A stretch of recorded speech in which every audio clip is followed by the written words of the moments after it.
Please please please ఒక్క నిమిషం దయచేసి కాంట్రవర్సీ వద్దు. వెంకటరెడ్డి గారు వెంకటస్వామి గారు ప్లీజ్ ప్లీజ్ పర్సనల్ కాంట్రవర్సీ వద్దు.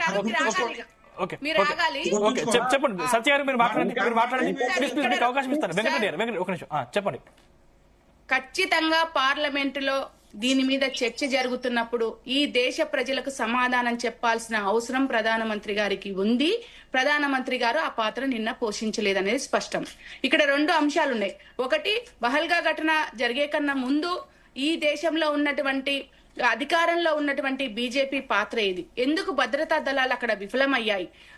అక్కడ విహారయాత్రకు పోయిన వాళ్లకు సంబంధించిన దాంట్లో వచ్చి భద్రతా దళాలు విఫలమైందనే అంశం మీద దేశ ప్రజలు ఆలోచించి ప్రశ్నించే లోపే ఆపరేషన్ సింధూర్ని వీళ్ళు చేపట్టినటువంటి అంశం అందరూ కూడా హర్షించారు. ఆ రోజు భద్రతా దళాలు విఫలమయ్యాయి అని చెప్పేసి వీళ్ళ మీద ఒక నింద వేసి ప్రభుత్వాన్ని చివాట్లు పెట్టి లేకపోతే ఇంకో రకంగా చేసి అదే అంశం మీద ప్రతిపక్షాలు కావచ్చు లేకపోతే దేశ ప్రజలు కానీ లేరు, దాన్ని పక్కన పెట్టేసి సరే జరిగింది ఏదో జరిగిపోయిందని చెప్పేసి యుద్ధానికి సంబంధించినటువంటి చేసినటువంటి అంశం ఏదైతే ఉందో దాన్ని అందరూ కూడా హర్షించారు.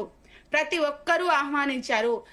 పాకిస్తాన్ ఉగ్రవాదులు చేసినటువంటి దుశ్చర్య ఏదైతే ఉందో ముక్త కంఠంతో ఖండించారు. ఇక్కడ హిందువులు కాదు అన్ని మతాల వాళ్ళు ఖండించారు. భారతదేశంలో ఉన్న ప్రతి పౌరుడు కూడా ఖండించాడు. మరి ఏ సమాధానం ఇప్పుడు అందరూ ఖండించినప్పుడు అందరూ ఖచ్చితంగా యుద్ధం చేయాల్సిందే అని చెప్పినప్పుడు చేసినటువంటి ఆపరేషన్ సింధూర్ని అప్రిషియేట్ చేసినప్పుడు దాన్ని కొనసాగించకుండా అప్పటికప్పుడు ఎందుకు ఆపిర్రు అనే అంశానికి సంబంధించినటువంటి చర్చ జరుగుతున్నప్పుడు సమాధానం చెప్పాల్సిన అవసరము ఈ దేశ ప్రధానికి ఉందా లేదా? ఈ దేశ హోంశాఖ మంత్రికి ఉందా లేదా? ఎందుకు తప్పించుకున్నారు? ఈ అంశం మీద ఇక్కడ చర్చ జరుగుతుంది. గతంలో జవహర్ లాల్ నెహ్రూ గారు ఏం చేశారని అంటారు, జాతీయోద్యమంలో మీరు లేనేలేరు, మీ వాయిసే లేదు, ఎందుకు ఊకే పదే అది తీసుకొస్తారు, అది తీసుకొచ్చి దాన్ని ముందుకేస్తారు. వీళ్ళు ఎప్పుడు కూడా బీజేపీ వాళ్ళు తొండి ఆట ఆడతారండి. ఇప్పుడు దేశంలో ఇది జరగొద్దు అని చెప్పేసి ప్రతిపక్షాలు కావచ్చు లేకపోతే జాతీయవాదులు కావచ్చు దేశ భద్రత మీద ఉన్నటువంటి అంటే ఒక మంచి ఆలోచన పరులైనటువంటి మేధావులు కావచ్చు సూచనలు సలహాలు ఇస్తే మాత్రం అలాంటి వాళ్ళు ఎవరైనా సరే దేశద్రోహులు వీళ్ళకి. కానీ ఒక ట్రంప్ సలహా ఇచ్చి నేను ఆపమంటేనే ఆపిండు అని చెప్పేసి అనేక సార్లు పదే ఈ దేశ సార్వభౌమత్వాన్ని కించపరిచే విధంగా మాట్లాడుతున్న దాని మీద మీరు ఎందుకు మాట్లాడలేదు అని చెప్పేసి ప్రశ్నించినటువంటి వాళ్ళు దేశద్రోహులు వీళ్ళకి. ఇదేంటండి తొన్నాట? ఎప్పుడు కూడా ప్రతిపక్షాల మీద దేశ ప్రజల మీద హిందూ అనే ఒక అంశాన్ని తీసుకొచ్చి ఇవాళ దేశంలో ఉన్నటువంటి మిగతా మతాల వాళ్ళు ఎవరైనా ఆపరేషన్ సింధూర్ని వ్యతిరేకించారా? ఈ దేశంలో ఉన్నటువంటి మిగతా అంటే ముస్లింలు ఎవరైతే ముఖ్యంగా ముస్లింలు అని చెప్పేసి అనుకుంటున్నటువంటి ఓవైసీ కావచ్చు పార్లమెంట్ లో ఉన్న వాళ్ళు కావచ్చు లేకపోతే మామూలు ముస్లింలు కావచ్చు ప్రజలు కావచ్చు ఎవరైనా సరే పాకిస్తాన్ మీద వ్యతిరేకత లేకుండా ఉన్నారా? వీళ్ళేదో మొత్తము భుజాన జాతీయవాదాన్ని వేసుకొని వచ్చి మొత్తం ఈ దేశాన్ని అసలు ఈ బీజేపీ వచ్చినప్పటి నుంచే కాపాడుతున్నట్టు అప్పటి వరకు మొత్తం విచ్చలవిడిగా ఉన్నట్టు అసలు గతంలో జరిగినటువంటి ఉగ్రవాద దాడుల గురించి మాట్లాడుతున్న మీరు 10 ఏళ్లలో అధికారంలో ఉండి మళ్ళీ అధికారంలోకి వచ్చి అసలు భద్రతా లోపం ఎందుకు జరిగింది? దీని మీద దేశ ప్రజలకు సమాధానం చెప్పండి. మీరే కదా దేశాన్ని కాపాడుతున్నది, మిగతా వాళ్ళందరూ నాశనం చేస్తున్నారు కదా. ఎందుకు అంతమంది చనిపోయారు? దాని మీద సమాధానం చెప్పండి. సరే ఓకే చేసిరు, ఆపరేషన్ సింధూర్ చేసిరు, ఖచ్చితంగా దాడులు చేసిరు, దాన్ని అందరూ అప్రిషియేట్ చేసిరు. ఎందుకు ఆపిరు? సరే పాకిస్తానే కాళ్ళబేరానికి వచ్చింది, అదే ప్రకటించండి. మరి ట్రంప్ పదే మాట్లాడుతున్నప్పుడు అవును ట్రంప్ జోక్యం వల్ల కాదు అని చెప్పేసి మాట్లాడడానికి ఒక్క మాట మాట్లాడడానికి భయం ఎందుకు? బీజేపీకి ప్రధానమంత్రికి భయం ఎందుకు? ఎందుకు ఖండించట్లేదు? పుల్లారావు గారు మాట్లాడారండి. ఎట్లా మాట్లాడారు అని అంటే అమాయకంగా ఏమి తెలియని ఒక అమాయక జీవి పోయి సాధువు దగ్గరికి పోయి నా భవిష్యత్ ఏంది నేనేంది అని చెప్పేసి చెప్పించుకుంటాడు చూడండి, చిలక జోస్యం లాగా అట్లా చెప్పిండండి. మొత్తం ఇక్కడ ఒక దేశము, ఈ దేశానికి సంబంధించినటువంటి ఒక భద్రత,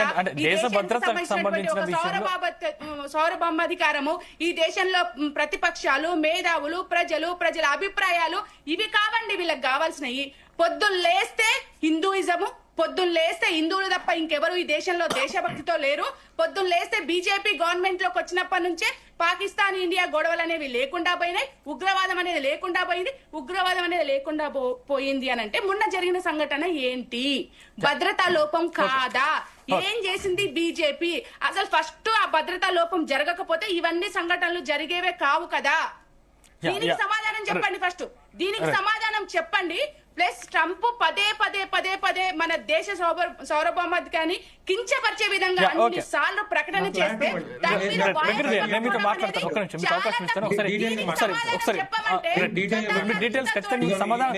సమాధానం చెప్పాల్సిన బాధ్యత మీ మీద, ఖచ్చితంగా సమాధానం చెప్తారు. అందుకని పుల్లారావు దగ్గరికి వెళ్దాం. పుల్లారావు గారు చెప్పండి. అంటే దేశ భద్రతకి సంబంధించిన విషయంలో ఒక్క నిమిషం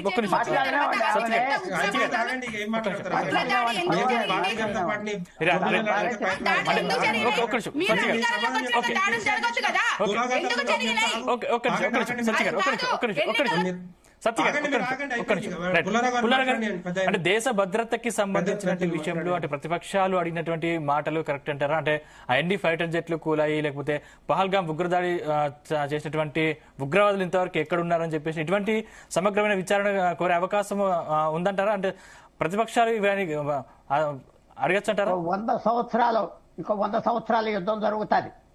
ఈవేళ రేపు ఆప్ చేసేది కాదు. మళ్ళీ భద్రత 100 సంవత్సరాలు యుద్ధం ఇప్పటితో ఆగేది కాదు. చైనాతో యుద్ధం 65 సంవత్సరాల నుంచి అవుతుంది. పాకిస్తాన్తో 78 సంవత్సరాలు.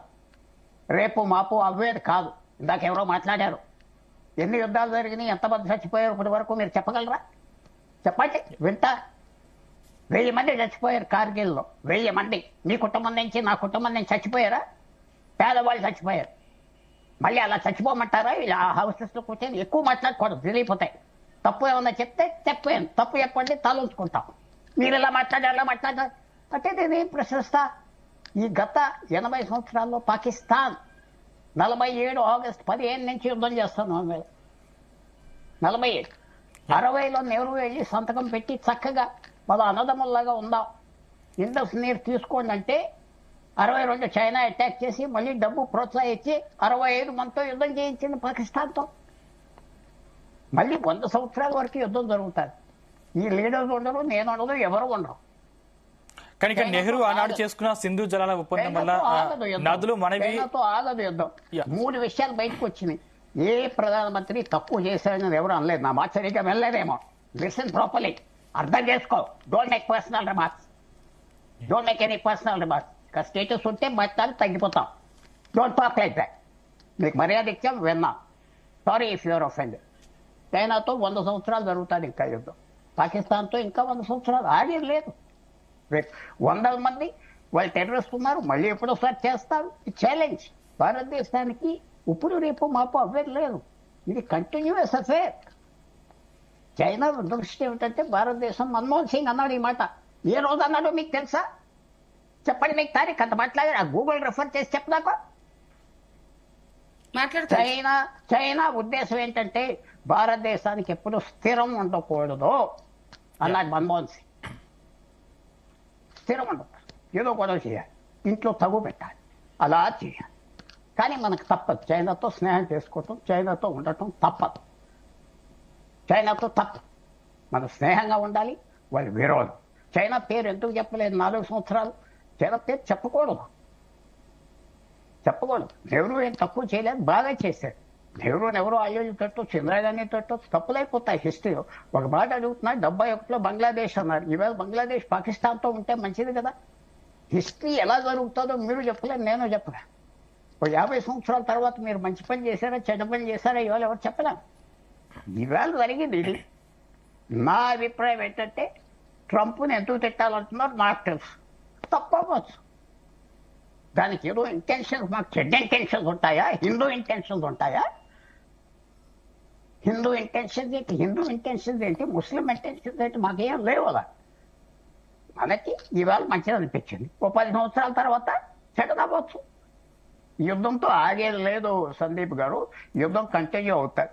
యుద్ధం ఇలా కంటిన్యూ అవుతుంది. భారతదేశం వాళ్ళ ప్రయత్నం 1947 నుంచి చీల్చడానికి ప్రయత్నం చేస్తున్నారు. పెద్ద పెద్ద పవర్స్, యూరోప్ అనుకోండి, అమెరికా అనుకోండి, అందరు. కానీ- మనం కేర్ఫుల్ ఉండాలి. అదే సార్, పెద్దవాళ్ళుగా యుద్ధం ఇట్లనే జరగకుండా ఉండాలి అంటే మీరు చేసే సూచన ఏంటో చెప్పండి ప్రజలకి. యుద్ధం ఆగదు ఆగదు. ఒకటి. ఎందుకంటే రెండోది, ఆగదు. నిన్న పహల్గా మీద చర్చ జరుగుతున్నప్పుడే అది కాశ్మీర్ లో పహల్గామ్ ఎన్కౌంటర్ మీద- ఎందుకు జరిగింది? ఇది ఒకవైపు పహల్గామ్ పార్లమెంట్ లో విపరీతమైనటువంటి చర్చ జరుగుతున్నప్పుడు పహల్గామ్ అక్కడ ఎన్కౌంటర్ ఎందుకు జరిగింది? రెండో ప్రశ్న మీరు ఇందాక ఏం మాట్లాడారు? ట్రంప్ కు సంబంధించి అసలు మనం మాట్లాడదు, చిన్న పిల్లోడి స్టేషన్లో మనం దానికి సమాధానం చెప్పాల్సిన అవసరం లేదని చెప్పేసి అంటారు.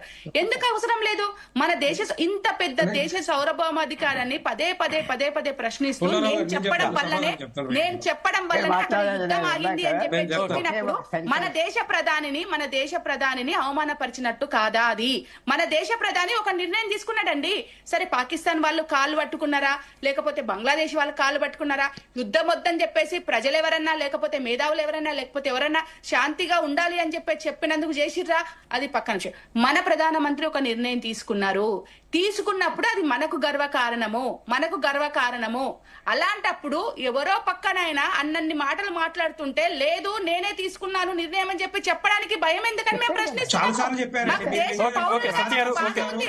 రాజ్నాథ్ సింగ్ గారు కానీ, అమిత్ షా గారు కానీ ఎన్నోసార్లు చెప్పారు. ఓకే, సత్య గారు, ఒక నిమిషం, సత్య గారు. మీరు అడిగిన ఓకే. అడిగే అంశం కాదు, మీరు సమాధానం చెప్తారు. సందీప్ గారు, వెంకటరెడ్డి గారు, లెట్ మీ టాక్. మీరు వినలేదనుకుంటా. అమిత్ షా గారు కానీ, లేకపోతే రాజ్నాథ్ సింగ్ గారు కానీ ఎన్నోసార్లు సమాధానం చెప్పారు. మేము పాకిస్తాన్ కాళ్ళ బేరానికి వస్తేనే మేము ఆపినామని చెప్పారు. 29 సార్లు చెప్పిండా, 30 సార్లు చెప్పిండా, 50 సార్లు చెప్పిండా ట్రంప్ నాకు అర్థం కాదు. ట్రంప్ ఎన్నోసార్లు, ఇప్పుడు మొన్న కూడా ఇది కంబోడియా, థాయిలాండ్ యుద్ధం నేనే ఆపినని చెప్పిండు. తర్వాత మొన్న ఇజ్రాయెల్ తర్వాత ఇరాన్ యుద్ధం నేనే ఆపినని చెప్పిండు. పాలిస్తాన్ ఇజ్రాయెల్ యుద్ధం నేనే ఆపినని చెప్పిండు. మరి అలాంటి వాళ్ళకి మరి ఏ విధంగా మనం రెస్పెక్ట్ ఇస్తాం చెప్పండి?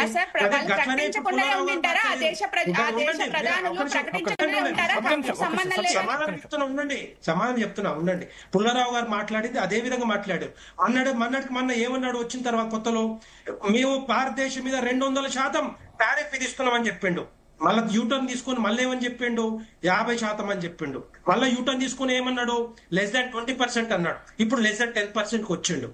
ఇది ఆయన మాట్లాడే మాటలు సీరియస్ తీసుకుందామా? ఆయన మాటలు సీరియస్ తీసుకుందామా? లేకపోతే మన హోమ్ మినిస్టర్ గారు కానీ, డిఫెన్స్ మినిస్టర్ గారు కానీ వాళ్ళ మాటలు చెప్పిన మాటల్ని సీరియస్ తీసుకుందామా? ఎవరు తీసుకుంటారు? మీరు పాకిస్తాన్ మాటలు పట్టుకుంటారా?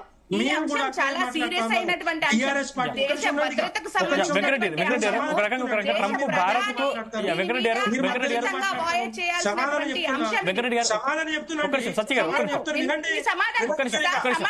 సమాధానాలు కాదు. ప్రజలు ఓపిక లేదు, ఓపిక లేకుండా వస్తారు. మీరు నాకు అర్థం కాదు. మాట్లాడుతుంటే సమాధానం చెప్తున్నా. మళ్ళీ ప్రశ్నలు వేసిరు, నేను సమాధానం చెప్తున్నా వినండి. ప్రశ్నలు వేసిరు, మీరు సమాధానం చెప్తూ వినండి. అంతే, కొద్దిసేపు ఆగండి. ఎందుకు ఓపిక లేకుండా ఎట్లా మాట్లాడతారు మధ్యలో? నేను ఏమంటున్నంటే, నిన్న సమాధానం వచ్చింది, క్లారిటీ ఇచ్చిర్రు ఎందుకు నిన్ననే ఎన్కౌంటర్ జరిగింది అనేది. అప్పటి నుంచి ఇప్పటి వరకు ఆపరేషన్ మహాదేవ్ అనేది ఎప్పటి నుంచో స్టార్ట్ చేశారు. ఎట్టి పరిస్థితులు మట్టి పెట్టాలనే ఆలోచనతోటి మన భద్రతా బలాలు కానీ, సిఆర్పిఎఫ్ కానీ, జమ్మూ కాశ్మీర్ పోలీసులు టోటల్ గా దాన్ని జల్లెడ బట్టి వాళ్ళ ముగ్గురు పట్టుకొని కాల్చి చంపేశారు. అది నిజమే, అది నిజం. మీరు ఒప్పుకోవాలి. ఎందుకు నిన్న జరిగింది, ఎందుకు మన జరిగింది అంటే మీరు గదే మీకు ఎంతసేపునో కూడా భారత బలగాల మీద, ఆర్మీల మీద ఎప్పుడు అనుమానం ఉంటుంది. కేసీఆర్ కానీ, కాంగ్రెస్ పార్టీ కానీ మీరు 2004 నుంచి ఒక నిమిషం ఉండండి. బీజేపీ చేస్తున్నటువంటి అంశాలను ఖచ్చితంగా మేము ప్రశ్నిస్తాం. ప్రశ్నించకూడదని చెప్పేసి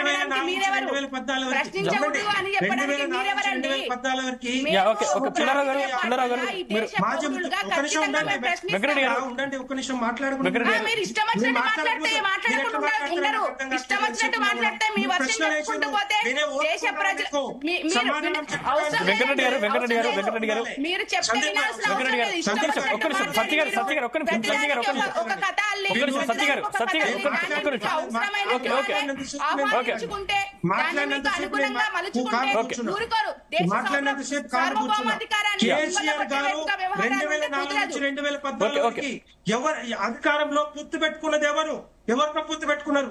కాంగ్రెస్ పార్టీతో పొత్తు పెట్టుకున్నాడు. ఈ హైదరాబాద్ గడ్డ మీద పేలుళ్లు జరిగితే కేసీఆర్ గారు మాట్లాడిరా? వెంకటరెడ్డి గారు ట్రంప్ వ్యాఖ్యలకు ట్రంప్ వ్యాఖ్యలకు స్పందించాల్సిన అవసరం లేదని మీరు అంటున్నారు. వెంకటరెడ్డి గారు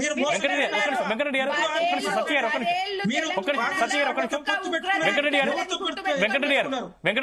ట్రంప్ వ్యాఖ్యలకు వెంకటరెడ్డి గారు సత్య గారు ఒక్క నిమిషం వీళ్ళకి దేశ ప్రజల మీద కనీసం ప్రేమ అభిమానం కూడా వెంకటరెడ్డి గారు అంటే ట్రంప్ వ్యాఖ్యలపై స్పందించాల్సిన అవసరం లేదని మీరు అంటున్నారు. వెంకటరెడ్డి గారు రాజకీయాలు చేస్తున్న తప్పితే వీళ్ళు చేసిన తప్పిదాలు, కాంగ్రెస్ పార్టీ చేసిన తప్పిదాలన్నీ కూడా భారతీయ జనతా పార్టీ మోడీ గారు ప్రధానమంత్రి అయిన తర్వాత అన్ని కూడా కరెక్ట్ చేసుకుంటూ వస్తా ఉన్నాం.